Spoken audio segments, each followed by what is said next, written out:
Seja bem-vindo ao Palavra Afiada, o podcast onde a literatura ganha voz, cortes precisos e reflexões afiadas. Aqui, cada página é um convite ao debate.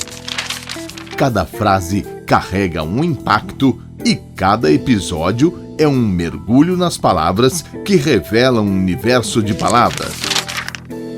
Lançamentos instigantes, clássicos imortais, poesia que fere e cura, prosa que desafia e transforma. Vamos afiar nosso olhar sobre a literatura e suas múltiplas facetas. Pegue seu café, ajeite seu fone e prepare-se para uma viagem literária como você nunca ouviu. Palavra Afiada está no ar. Olá, bem-vindo ao Palavra Afiada, com a poesia. A poesia, ela nos encanta, ela nos faz sonhar, às vezes ela nos deixa com raiva, ou às vezes ela nos leva para aquela crueza da realidade. E é sobre ela que nós vamos bater um papo hoje com o escritor Gabriel Moraes Medeiros, que escreveu um livro, pelo menos é um dos livros que nós vamos conversar hoje, que o título já nos chama a atenção, Os Céus Se Gastariam. Gabriel, bem-vindo ao podcast Palavra Afiada. Obrigado, bem-vindo, bom dia e Bom obrigado dia. pelo convite. Bom dia. Bom, eu vou começar, obviamente, com o título, né? Que ele é um título poético e ele é intrigante. Qual que é o significado por trás do Céus Se Gastariam? Assim, embora esse livro não seja um livro religioso, né, o que nós gastaríamos no sentido dele professar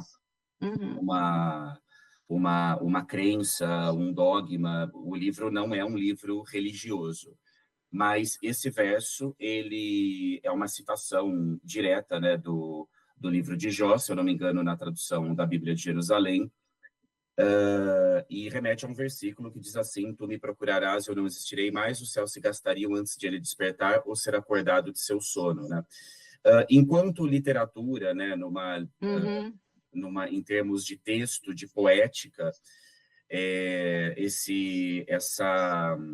a literatura religiosa sempre me fascinou bastante.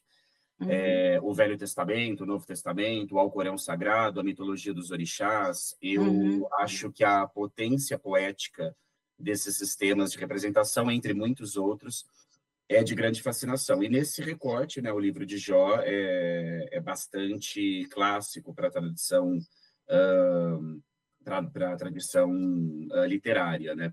Então, tem algumas relações de significação com o livro, né? Alguns sentidos que eu controlo, outros, claro, que eu não controlo, que ficam a cargo do leitor, da leitura, mas, basicamente, é uma referência direta, é uma citação ao livro de Jó. Como que surgiu o livro? Foi algo planejado ou nasceu da necessidade de você expressar o que estava dentro de você, aquilo que você queria levar para o leitor, para ele parar, olhar uma poesia? E porque a poesia, eu vejo ela como um quadro, né? Cada um vai interpretar de um jeito, porque a poesia ele vai ler e, dependendo do momento que ele está passando, ele vai sentir aquilo de uma forma diferente. Eu acho essa questão do quadro, né, interessante. Eu gosto muito de uma poesia, e não só uma poesia, uma literatura em geral bastante visual. Eu gosto muito de imagem, né, dessas articulações entre a potência do significado poético, a sonoridade, os versos, assim, e as imagens que são criadas, né? Sobre o surgimento desse livro, ele foi escrito, de certa forma, rapidamente, porque ele foi submetido a um edital da Prefeitura de Campinas, o Prêmio FIC de 2022. O resultado saiu em 2023, né? O livro ficou em segundo lugar nessa ocasião. Eu tive a sorte de, através dessa colocação, poder fazer a publicação, né? Então, para o edital, em termos de organização, de recorte formal assim do livro, a escrita foi, de certa forma, rápida, mas ela foi gestada de uma forma muito demorada, né? Tem poemas nesse livro que tinham 11 anos, tem poemas que eu trabalhei durante mais de 10 anos, tem poemas que foram escritos 2 dias antes, né? Então, em termos temporais, né, a ideia de escrita foi buscar essa possibilidade de publicação, né, via edital, que para toda pessoa que trabalha com cultura é fundamental, né? Praticamente impossível sobreviver em termos de cultura se não se não houver, né, um aumento dessas possibilidades de trabalho, né, via editais e chamadas públicas, assim. Mas a ideia de enquanto expressão, assim, acho que tem variados registros, né? Minha ideia é expressar algumas coisas que eu acho líricas, bonitas, outras coisas que eu acho antropologicamente interessantes, né? Outras que me intrigam, como o estado do nosso mundo contemporâneo, né? Ou de parte do nosso mundo. Enfim, então, assim, acho que a poesia, ela traz um pouco, pelo menos esse tipo de livro, né? Ele é um livro bem feito de fragmentos, de várias imagens, assim. Ela traz vou usar uma imagem gasta aqui, mas sempre uma ideia um pouco de uma colcha de retalhos, né? De mosaico mesmo, de uma fragmentação. Acho que talvez a prosa, depender da prosa nesse sentido, ela consiga congregar mais uma unidade temática, né? Então, assim, por motivos de publicação, o edital foi o catalisador. Fiquei muito feliz que deu certo. E em motivos de expressão, assim, de desejo de expressão, tem uma variedade muito grande de ceras que eu tentei, né, expressar nesse livro. Como que você foi apresentado à literatura, à poesia? Como que é o teu relacionamento? Que você está imerso, né, neste mundo, tanto que logo você vai apresentar e vai defender, na verdade, a sua tese de doutorado em teoria literária. O que é a literatura para você? Como que você chegou, foi apresentado a ela? Como que começou esse teu relacionamento? Sim. Bom, a literatura... ela, primeiro lugar, eu tenho uma relação profissional com a literatura, né? Eu sou professor de literatura desde 2007, né? Ou seja, desde os meus 18 anos, eu tenho 36 hoje. Trabalhei e trabalho com literatura em ensino fundamental, ensino médio, curso pré-vestibular, ensino superior. Sou pesquisador de literatura. E escrevo, né? Escrevo, também trabalho com edição de livros, né? Principalmente livros literários. Então, a minha relação com a literatura é, sobretudo, uma relação profissional, né? De variadas formas, de variadas maneiras, né? Eu acho isso permeia muito a minha trajetória, assim. A literatura, para mim, claro que, obviamente, existe toda uma esfera de prazer, de hobby, eu detesto essa palavra, mas existe uma esfera do que se fazer no tempo livre em termos de prazer. Então, gosto de ler, sou um leitor, gosto de escrever, infelizmente nem sempre há tempo, né? Mas a literatura, para mim, não se insere e nunca se inseriu nesse espaço do tempo livre, do ócio apenas, né? Embora isso seja muito importante, a literatura é um ofício. Mas você tem, assim, mas além do ofício, o que eu quero perguntar para você, talvez eu não tenha sido muito clara, é como você se relaciona com ela. Porque tem uma questão assim de você amar aquilo que faz, né? De você gostar. E a literatura, quando você precisa criar um poema, quando você precisa escrever sobre uma situação, a gente sabe que o autor, ele às vezes vem do nada e ele simplesmente escreve, outras vezes ele fica gestando aquele tema, algo que está incomodando, e ele transforma aquilo em palavras. É desse relacionamento que eu estou te perguntando, que na verdade é da questão da criação, vamos assim dizer.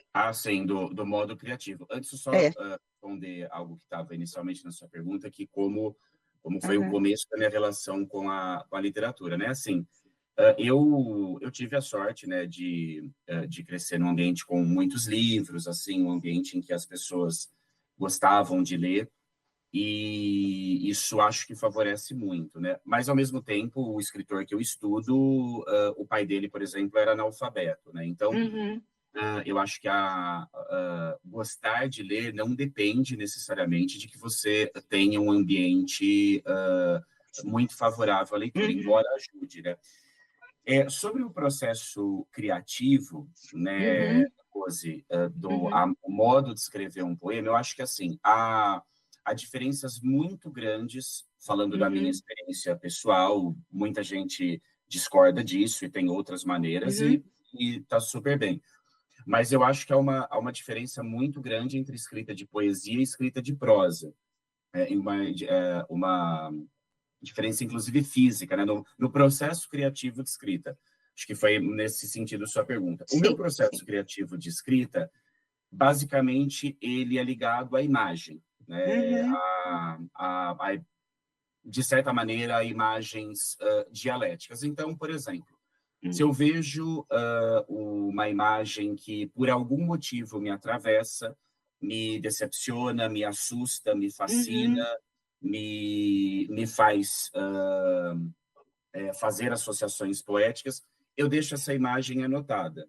Muitas vezes, ela, sozinha, ela não consegue germinar um poema. Quando existe uma outra imagem que se aglutine a ela, que eu veja num outro momento, aí existe uma espécie... Eu não falo isso em termos de mistificação, de que um chamado, uma voz que eu ouço, nada disso, com todo respeito a quem fala isso também do seu processo criativo.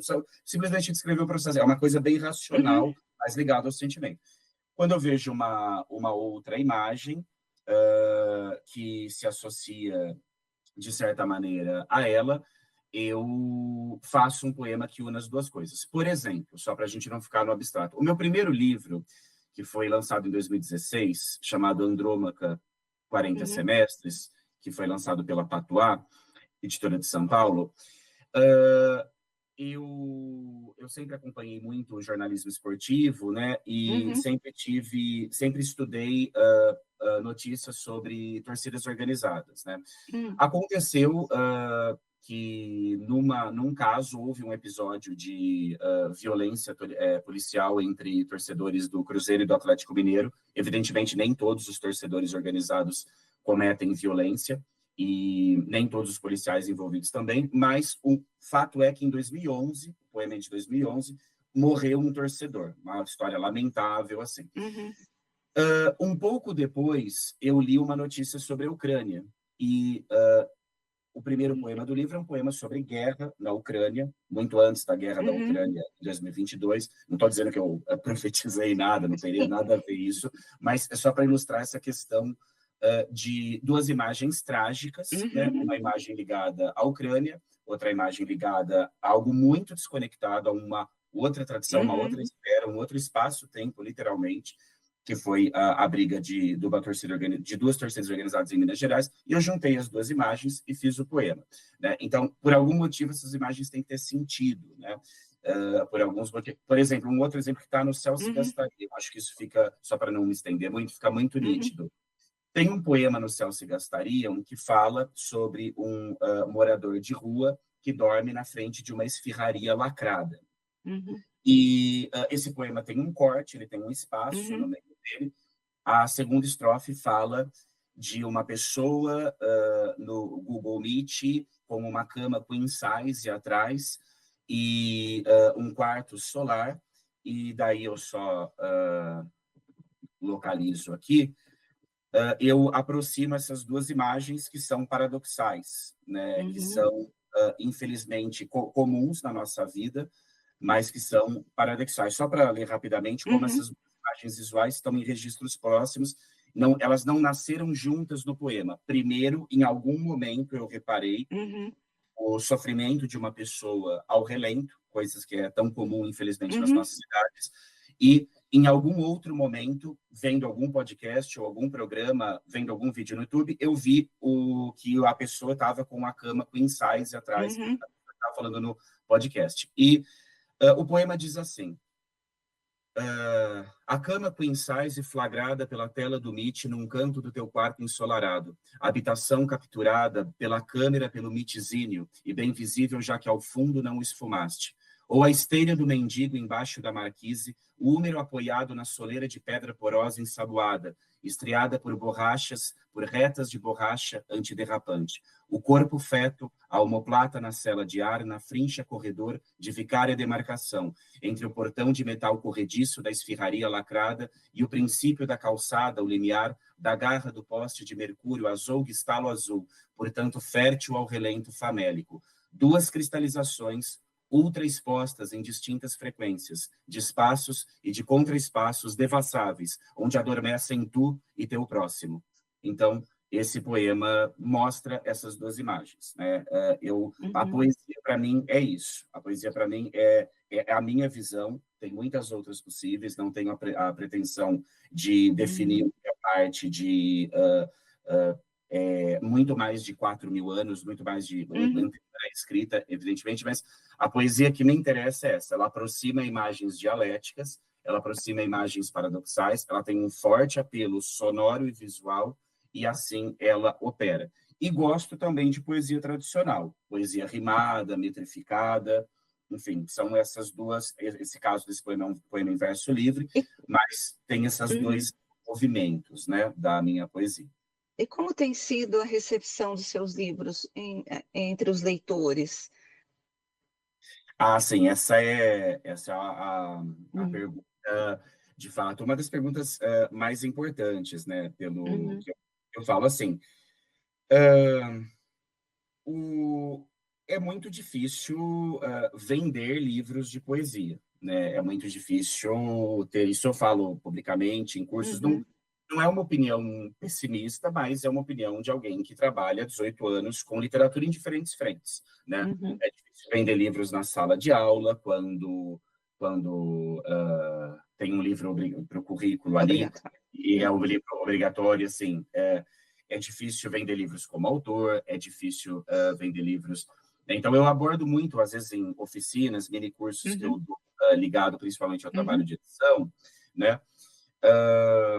Enfim, desde o século XIX, aqui eu não estou sendo só pessimista, desestimular as pessoas, mas livros de poemas, pelo menos os meus, vendem bastante pouco, assim.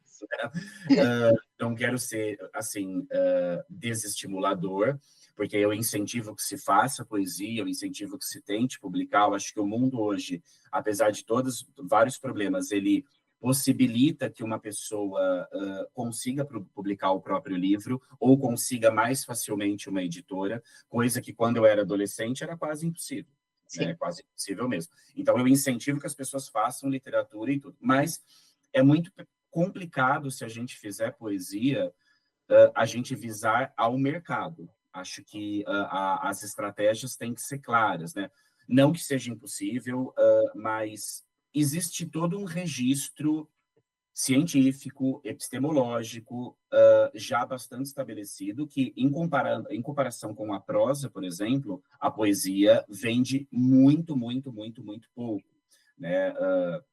Isso no caso de grandes escritores, que não é o meu caso. Eu não me considero um grande escritor, um escritor incontornável. Eu acho que meus livros são interessantes e eu falo isso também sem arrogância nenhuma. São livros que eu gostaria de ler se fossem, mas com toda humildade também não me considero um gênio, uma figura incontornável da literatura. Mas acho que a gente tem que mobilizar coisas que nos interessam. Mas, assim, desde o século XIX, poesia é fato, vende, ela é infensa ao mercado, ela é avessa ao mercado, pelo menos certo tipo de poesia. Tem, claro, casos aqui e ali, inclusive no Brasil, de poesias que não são muito interessantes, que vendem muito. Por outro lado, para a gente não ficar naquele discurso clichê também, de que só o que só vende o que é ruim. Não é bem assim.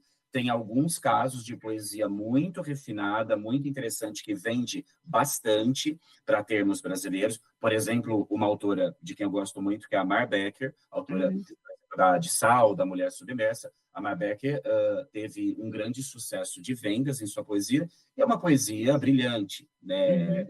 refinada, sofisticada, que convoca também leitores que não têm tanta experiência com literatura, então, no melhor dos sentidos, é uma poesia democrática também. Mas, assim, são exceções, né? Aí tem diversas questões para a gente analisar. Você falou de uma coisa, poesia democrática. Você acha que o nosso leitor ele não consegue acessar a poesia por conta da questão de formação ou cultural? E essa é uma pergunta. A segunda pergunta é, para a gente poder já caminhar para o encerramento, como que as redes sociais elas aproximam ou afastam esse leitor da literatura? Assim, eu acho que as redes sociais, elas são... Bom, deixa eu responder primeiro a primeira pergunta. Sobre formação, eu acho que sim. A poesia, e isso me incomoda bastante, vou tentar ser o mais sucinto possível. Uhum. Eu sou um bakhtiniano tardio. Uhum. Gosto muito do pensamento do Mikhail Bakhtin, né? Uhum. O Bakhtin disse, aqui fazendo uma grande redução do que ele dizia, mas ele dizia basicamente que a poesia era um registro de linguagem, um gênero de discurso elitizante. Ela se afastava do leitor. Enquanto que a prosa, né, se a gente pegar os proto-romances, ou os primeiros romances, como o Don Quixote de Cervantes, ela agrega formas de falar do dia a dia, gírias, expressões populares, registros mais cultos, registros mais populares, enfim. A prosa ela é muito mais polifônica, ela vai ter muito mais capacidade de registro de uma linguagem viva e, não é esse o termo que ele usa, mas mais atraente também e mais democrática, né? Não dá para a gente também tomar a ferro e fogo isso do Bakhtin, porque você tem poetas que conseguem operar num grande espectro de leitores diferentes, classes sociais, raças, gêneros, etc. Como, por exemplo, só para citar um caso, de gente que está fazendo grande literatura, eu dei o exemplo da Mar Becker aqui, né? Tem muitos outros exemplos que a gente pode citar. Assim, então acho que tem isso. A poesia, de fato, hoje eu tendo a ver a poesia, eu escrevo poesia, gosto de poesia, mas eu já me interesso há muito mais tempo pela prosa. Eu pesquiso prosa, principalmente, né? Acho que o que me incomoda na poesia, eu acho que não é tanto uma questão do leitor, não acho que falta formação, porque a literatura ela está muito ligada a um registro do mistério, né? Nós vamos atrás daquilo que nos chama atenção, do que nos atravessa, assim. Então, eu acho que as pessoas, mesmo que elas não entendam direito, se aquilo é interessante, elas se fascinam, elas vão atrás. Eu acho que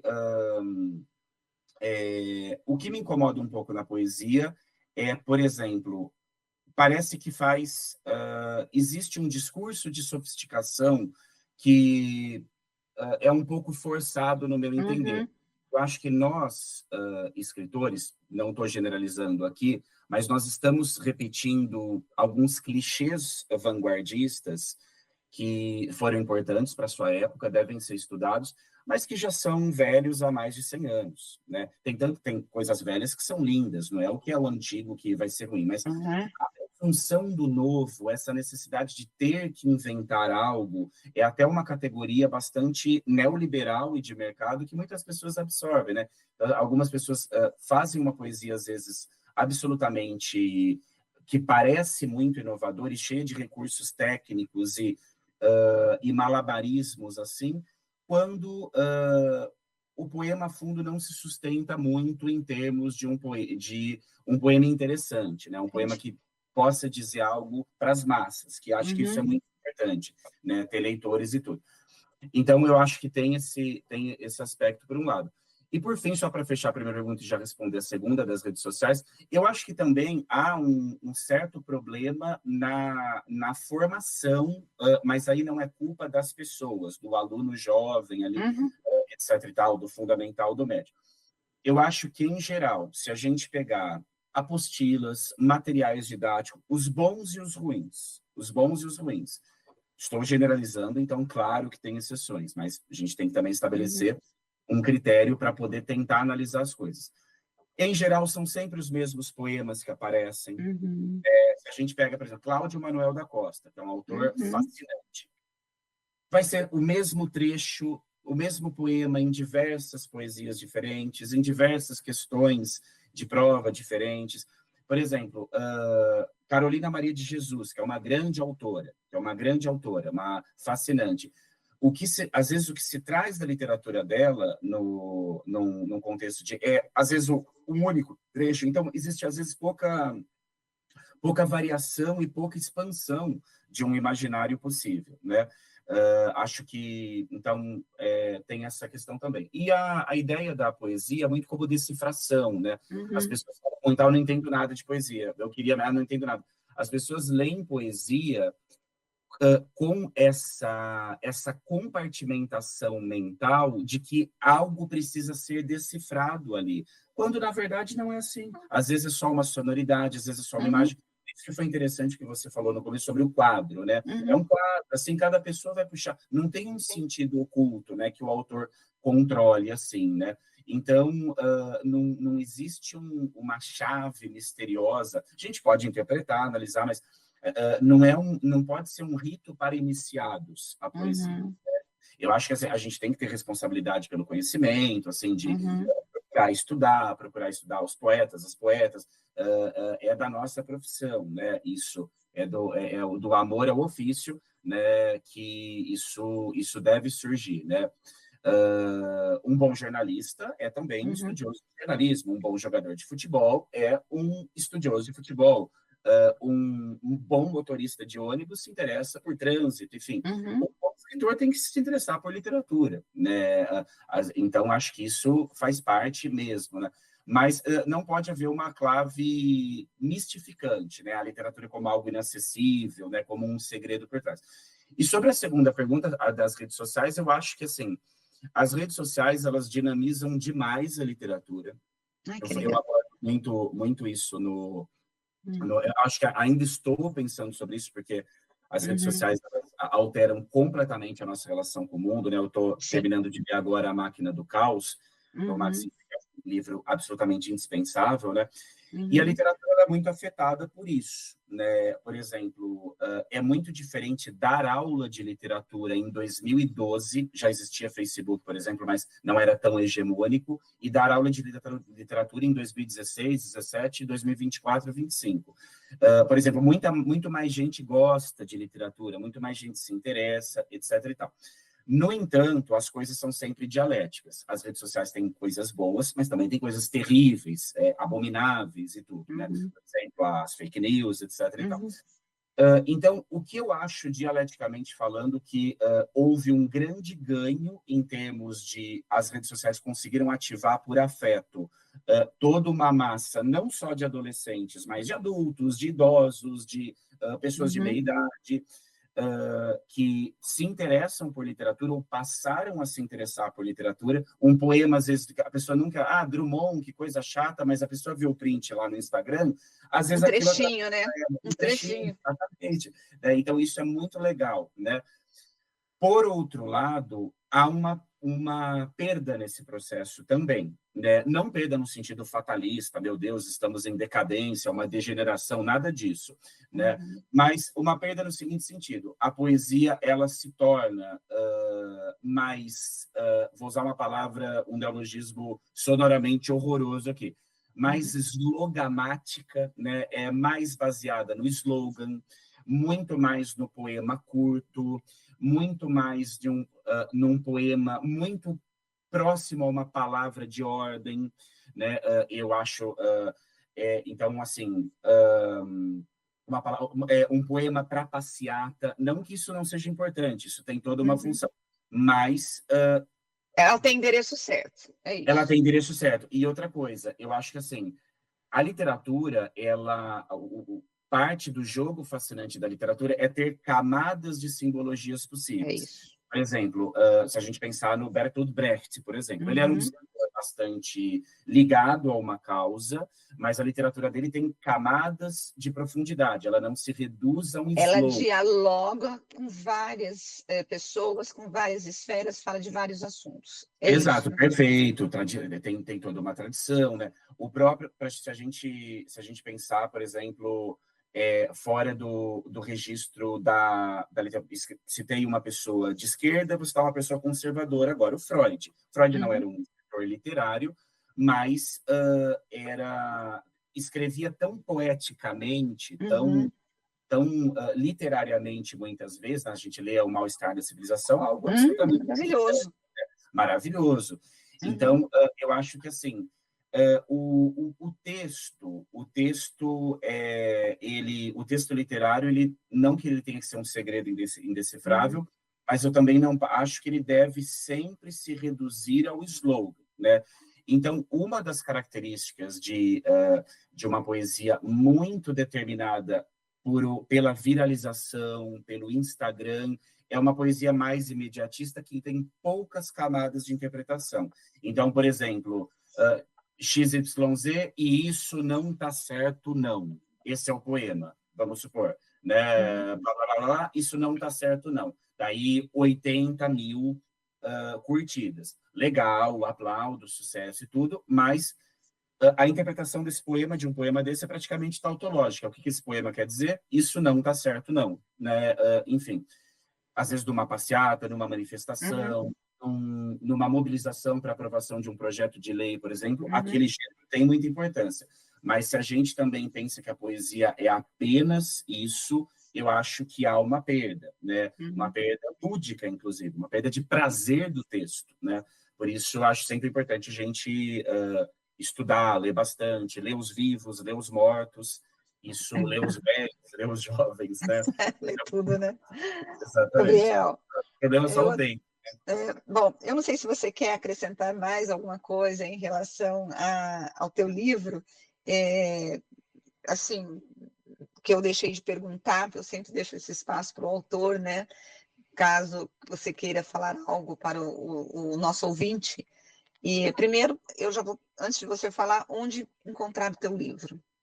Assim, esse livro, em primeiro lugar, queria só registrar o agradecimento a Rose, a você, ao convite, né, à rádio Cativa, e fico bastante honrado por esse convite, né, fico muito feliz, né, por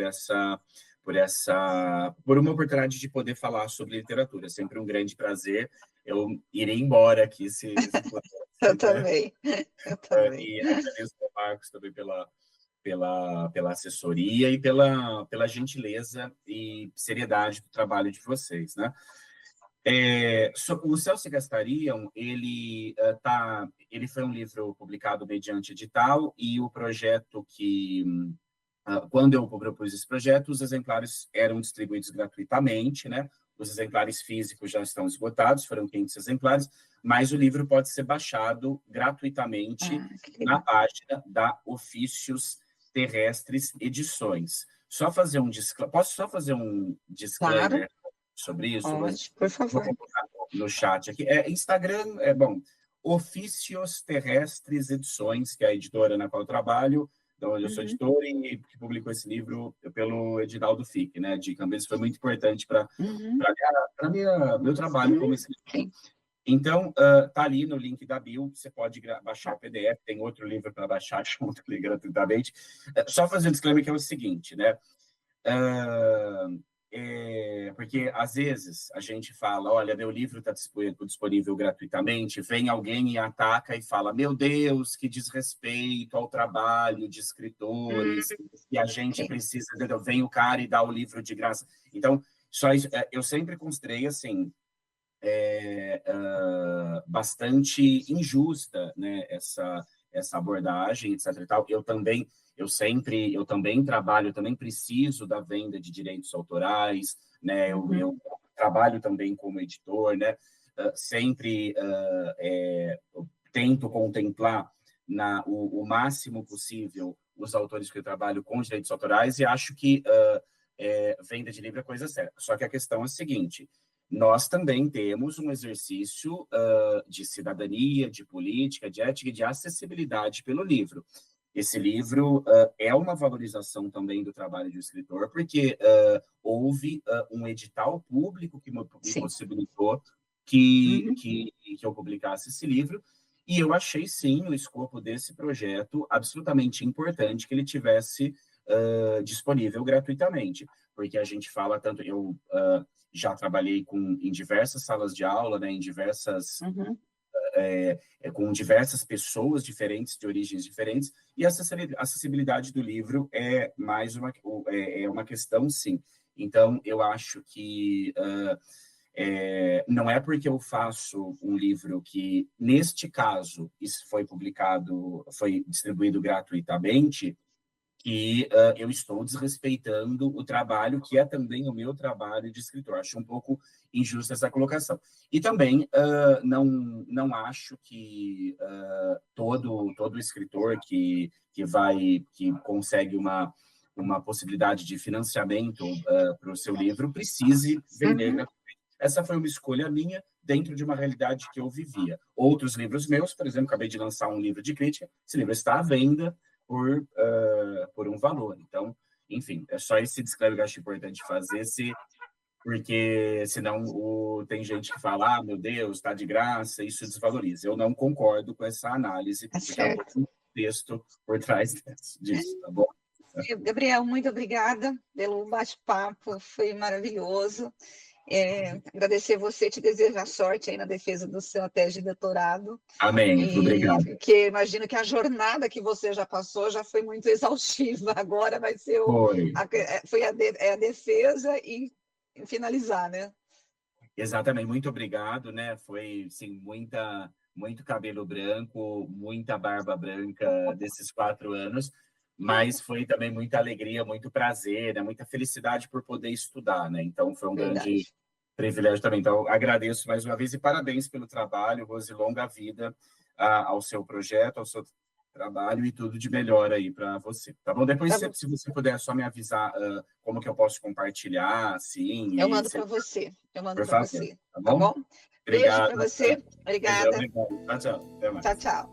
Bom, e você que esteve conosco, eu quero agradecer a tua ficada aqui com a gente, né, nesse bate-papo, e convidar você para não me abandonar na semana que vem, porque eu estarei aqui com mais um autor, com mais uma autora, e sempre com um grande tema para falarmos sobre literatura. Beijo para você.